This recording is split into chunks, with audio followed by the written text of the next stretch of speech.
कारखान्याची गाळप क्षमता 5000 प्रतिदिन होती। ती गाळप क्षमता आपण 7500 मेट्रिक टनाची केली। तो 7500 टनाचा कारखाना आपण सर्वजण पाहतोय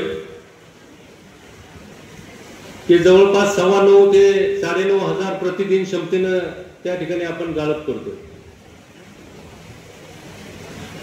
माझ्या जिरायत भागातले पण सहकारी इथं उपस्थित आहेत। बारामती, पुरंदर, फलटण भागातले पण काही सहकारी उपस्थित आहेत।